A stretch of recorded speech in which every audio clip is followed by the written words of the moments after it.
Good morning. How are y'all doing? We're here to talk to you about fighting for our family and specifically fighting for our son.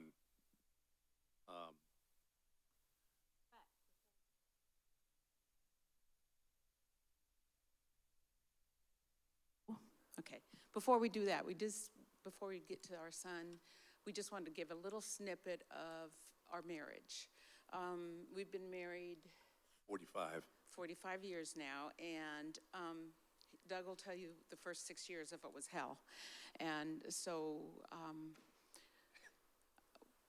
it was, drinking and partying, and so we just wanted to tell you a little bit about that.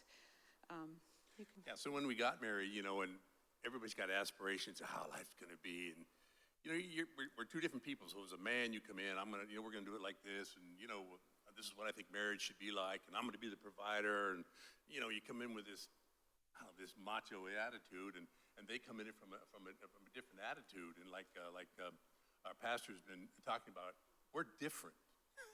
We're different. So in this roller coaster, and I totally relate to that, our roller coaster was off the rail.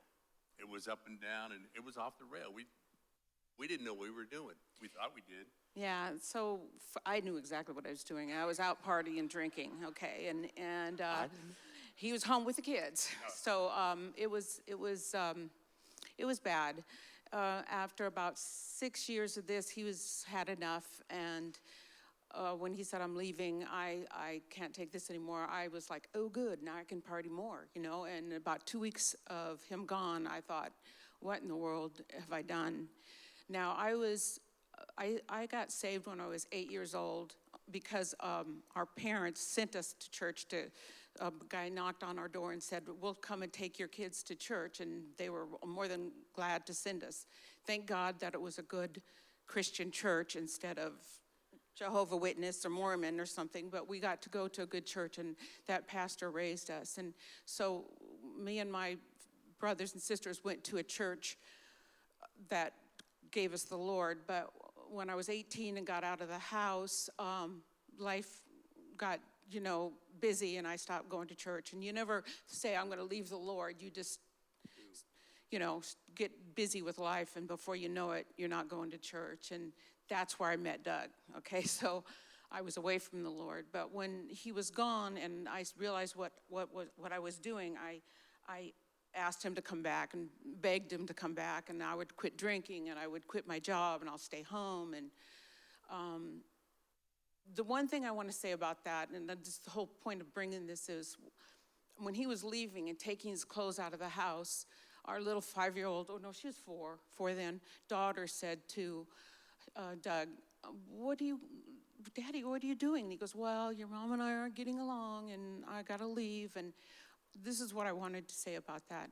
She says to him, and I found this out later, I didn't know this, but she said to him, well, you have to come back, I need a daddy. So for those people that think that they're going to get a divorce and the kids are going to be fine, they're not going to be fine. And they need their mom and dad together. But so he came back, and we were still having trouble. Even though I wasn't drinking, we were still having trouble. Yeah. See, the reality of that breakup, like she said, the kids are involved. And up until that point, when my daughter said that, I'd never considered it. As a man, you want to stand up and you want to fight.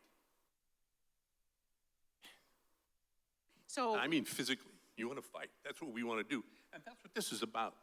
Because if you don't fight for your family, you will fight with your family. Mm-hmm. And if you don't bring the Lord into your fight, just like that triangle, if you don't bring the Lord into your fight, you will be fighting with your family the rest of your life. Mm-hmm. And as a man, and that's who I can speak to too, if you don't stand up, get on your knees, whatever it is, I don't get on my knees. I stand up. When I'm confronted, I stand up, and that's how I fight. That's how I pray. That's how I talk to the Lord. And don't get it wrong. I was not a spirit-filled Christian when we fell apart there. But when we did go back to church, the whole story is we did find a church. We found a good spirit-filled church, and that's where our life began. So that was just. So we raised our kids in church, and We raised them in a good church, and it was a decent church. It was a good church, and they received the Lord when they were young. And then we're going to speak specifically about my son. We had two kids, so we're going to speak specifically about him because he received the Lord when he was 10 years old, and we thought that everything was fine. I mean, it wasn't, but we thought everything was fine. And then in his teen years, he became rebellious. We never had trouble with our daughter. He became rebellious and started acting out, and but they were involved with church. They'd go to church camp. We taught the youth, and we were involved in church. So we were doing church. I mean, it was a spirit-filled church, so we were in it. And we knew that he was close to the Lord because he used to write poems to the Lord. When they were young, I would have them read the gospel and kind of do a little report, just a comprehension type thing, not punishment or anything like that, but just kind of like something to do. What are you getting out of this kind of stuff? So when he was older, he would write these poems to the Lord. We didn't know necessarily much about him. He was in his room doing his thing, and we thought, okay, this, he's coming up in the Lord. Yeah, but then when he got into high school, he got in with the wrong crowd, and we didn't really know the extensiveness of what he was doing, but he began to drink and skip school and do all the things that he knew was wrong, and so that's how our life began with him. Yeah, we realized he had a problem in high school when he started hanging out with the crowd. And I don't know if the crowd was hanging out with him or if he was hanging out with the crowd, but everybody's got a different excuse for their child. But things started getting out of hand, and skipping school and staying out late. And so now what are we going to do here? We're going to work on this problem. We're going to get it straight and stuff like that. So we were doing what we thought was good for our child, raise up a child in the way he go. When he goes old, he'll never turn for it. Well, in the meantime, he had his own idea. I believe this. I don't believe that.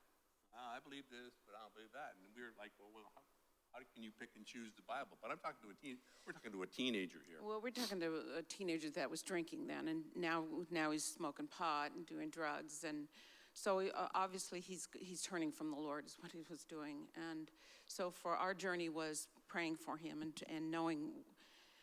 For us, we can look back and see all the wrongs that we did when we were enabling him, bailing him out of jail when he was in jail, and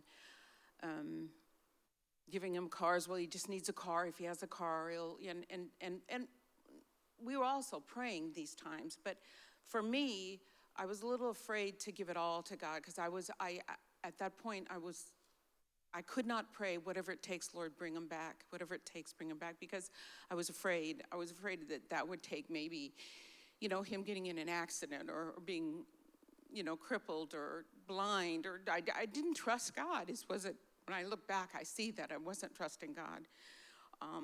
But the closer we came together in prayer and many sleepless nights of praying and. Yeah, it was tough. There was times when we were alone. There was times when we were together. Let's hold hands and talk about this. And then that was more like a prayer. That was our way of praying. And we would ask the Lord to step in. And the interesting thing is, and you can say that, and people can relate to this. I want it now. I prayed yesterday. What's going on? I prayed last week. I prayed last year. What's going on? What's taking so long? He year died after in the year process. after year. What can we do to fix this? What can we do to fix this? Well, he moved out. He moved out and had through unhealthy relationships and stuff like that. We get phone calls and we try to fix it, and this is what we can do, and I can help this. And we were, like he said, we were enablers. She would get him off his feet, and the way I always tell her, she'd get him in first gear, and I'd get him in second gear, and let's move on. Let's get an accomplishment going here. And so we would see progress, but he would never. That was it. There literally was no progress, but he would move for a little bit. I don't think he was doing that for us, or if he just couldn't do it. He was stuck in drugs. So stepped he was in darkness, and I began to realize that he's in deep, deep darkness. So I began to pray the scriptures over him about darkness, bringing him out of the darkness into his marvelous light. So a couple of the scriptures that I stood on, and I'll have Doug read them, was, And we wanted to bring these out immediately because this is what changed. This is what changed the life, yes. And in 26:18, it says, this is where Jesus is talking to Paul, and he says, get up on your feet. I need you to open the eyes so that they may turn from darkness to light and from the power of Satan to the power of God, so that they may receive forgiveness of sins and a place among those who are sanctified by faith in me. So I need you to get up and do something about it. well, that's what, And that was prayer. For us, it was prayer, because a lot of things we thought we were doing right, it didn't change anything. It didn't change anything. Until we began to really take hold of God's word and get in his word day and night. I mean, he wasn't just a drinking kid. He got into drugs that would have killed him if we weren't praying. They would have killed him. And it wasn't just 5 years of this, it was 20 years of this. And so these things that I would pray for, I'm trying to just like tell you how I could deal with it. So if you have a kid, the other thing about darkness too is our kid was obvious in darkness with what he was doing, but your kid could be away from the Lord and not know the dark, and he's in the darkness. So you still have to keep praying that your child will come to the light and come out of that darkness. So I would pray salvation for him. For Chuck, I never worried about his salvation in the sense that he's going to go to hell, because I know I had his poems by my bedside table that I would read to just know he has Jesus. He has Jesus. But I was praying for his salvation out of the grip of the enemy, because the enemy had him. Because this didn't mean he wasn't going to die. He was on heroin, and he overdosed twice. The Lord knows why he's alive.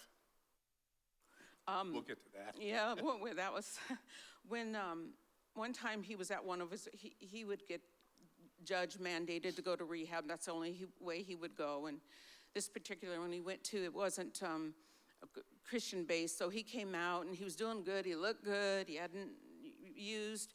And it just happened to be around the time of his sister's wedding. So he was real good for that. You know, he looked good. And I remember shortly after her wedding, him saying to me one night, you know, Mom, I can't promise you that I'm not going to drink again. And right away I knew that he had no intentions of stopping. And I said to him, you know, Chuck, I know if something bad happens to you, and you know what I mean by that God is going to get me through it. And he didn't say anything at first, and I said, I know you don't believe me. And he goes, no, Mom, I just wished I had your faith. So I knew he wanted the faith. He wanted it. So all we could keep doing is praying for him. Because he didn't stop. He had 14 arrests. I don't know how long he was in jail on numerous occasions, and jail is a two-sided street. Jail is terrible. Jail is terrible. But he wasn't on drugs. And that's weird.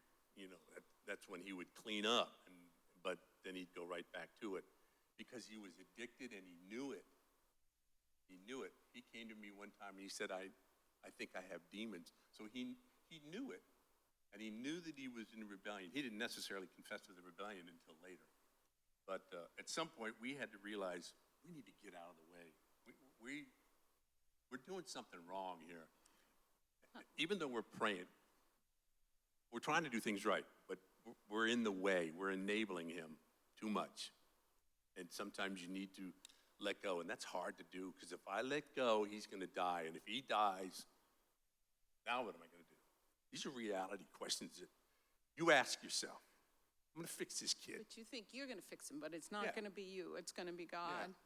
And as men, we want to fix this kid. We want to cripple this kid so he can't, you know, that's what we do, right? I'm going to cripple this kid so he can't go out. That's our short-sighted what we do.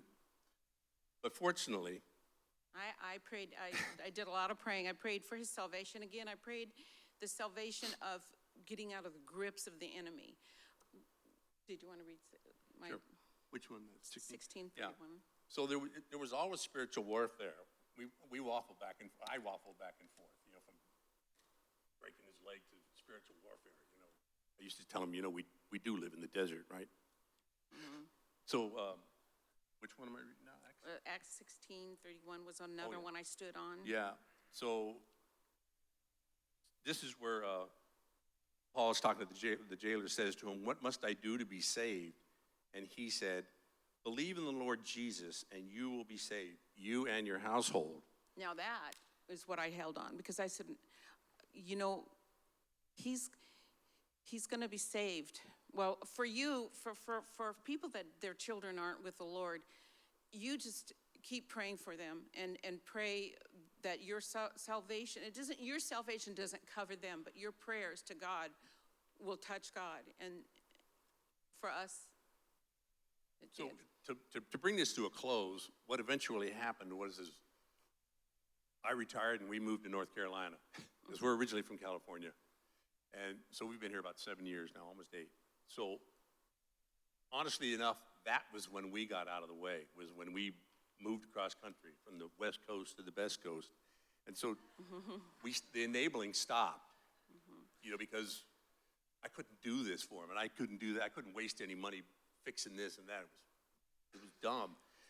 So when we moved, we had a real good Christian friend that said that Chuck could stay, because at this point he was trying to stay clean, but she said he could stay with me, and she had horses, and she said he can take care of my animals and he can stay with me as long as he stays clean. Well, for when we were here, of course, we never quit praying. We prayed all the times for him, even when we were here, and she called about a year and a half after we were here and said, I think he's using again. And I said, you need to kick him out. You need to kick him out. And that was the hardest thing for me, because I knew he'd be in the streets at that point. And he was very heavily using heroin 3 times a day, shooting up. And he was living behind dumpsters. We didn't know if we would ever be able to, couldn't get a hold of him, and it was a hard time. It was a really hard time. And the church we were going to at that time, we were doing a lot of missions work, and I remember we were going to go to Costa Rica or Peru, and I said, Lord, I don't know where he's at. I don't know if he's okay. And I said, you're gonna have to watch over him. And I always knew that God, that Chuck was alone, for God loaned him to us, and we were to take care of him and raise him in his ways, but that someday I'd have to give him back to him. And that day, that prayer that I prayed before I went on the mission trip and said, he's yours, Lord. I can't take care of him. You have to take care of him. And that was in March when we did that trip, and on July I get a call from my friend Kathy and said he had already left her house, but he came back to her house on this day, and he was completely bloody. He had been beat up. We don't know why, a drug deal gone wrong. We know why. But he was beat up, and he stood at her door, and she was having a Bible study with the ladies in her living room. And he said, I'm done, I'm finished. And she said, are you done lying to us? And he said, all I got is truth left. And he literally came to her on a Thursday night. On a Sunday night, we had an airline ticket for it, because we always told him, whenever you're ready, we'll take you to Teen Challenge. We'll get you here, and we'll take you to Teen Challenge. That's how we stopped enabling. We just said, we'll take you to Teen Challenge. We'll take you to the Dream Center. That was a place in California. That's what we will do. Yeah, because, that's, the money's no more, the help is no more, which will bring you to Teen Challenge. So when we went to church on Sunday, the church we were going to, Teen Challenge showed up on that Sunday, amazingly, and Sal was there, and we told him about Chuck, that he was flying in tonight, and he said, you get him cleaned up, go through detox and bring him in on Friday. And he came in on Friday, no detox, could take him for 3 weeks. Well, by then he's gonna be already cleaned up, so Doug took him to a hotel and for 5 days stayed to get him dried up from heroin, which is not a pretty sight. And Hence the hotel. Yeah, and on Friday, we brought him to Teen Challenge up here in Sand Hills, and I know, okay, we're out of town, I'm sorry. Well, anyway, what was I saying? Well, he came in on 7/17. Oh, yeah, that's right. 7/7/17. Is when he went into Teen And that's when he came Challenge. into, which was interesting. And I remember having the picture of when we walked away from him, because we hadn't seen him in I don't know how long. I had him for a week, which was a pretty picture. And then we dropped him off at Teen Challenge, and it was like he walked through a door, and it was very vivid that he walked through this door. And as we walked away, it was like, man, We were just bawling because we knew this was going to take. this is it. This is it. But I know we don't have time because, but I do want to do one thing because I forgot. I have a picture of him when he was 5 years old, and I think they have it. Okay, this is him dressed as David. We never, on Halloween, I was not big on Halloween, and I would dress him as David, so he knew the Lord. And then the other one is him graduating from Teen Challenge so many years later. Yeah. And to close, now he works for Teen Challenge. He goes to Clark Summit. He got his counseling in biblical studies, and he gets his master's in 1 year. In December this year in December, he'll be his master's in biblical counseling. And he just got married there's a picture of him at the wedding. He got married in December. So this is a true story of the prodigal son. He was dead, and now he's alive. And it's amazing. Somebody else touched on it. It's amazing what the Lord has done. He never talked about, I'm 2 months clean, or I'm 5 months clean, or I'm 2 years. He never brought that up. We never ever discussed that. It was like 4 or 5 years before I said, you never mentioned that you were sober. And because when he got the Teen Challenge, and this is a plug for Teen Challenge, I wasn't planning on doing that. If you can say that to your child, I will drive you to Teen Challenge, they'll take him. Mm-hmm. And they'll give him Jesus from a man's point of view. And that may be what you need. I can only speak to the men here. And that will change his life. And it changed his life. In a month later, we saw him changed. And it was like, is this a game, or did he really, no, this wasn't a game. We recognize it. We know our kid. He was changed. Mm-hmm. And one of the things that he said what he wants to find in a woman is, I want my wife to love, and that was a requisite, I want my wife to love God more than she loves me. And he's very happy right now. That's where he is. And we give all the glory to the Lord. Pray for your family, or you're going to be praying with you, or you're going to be arguing. Okay. Thank you. Oh.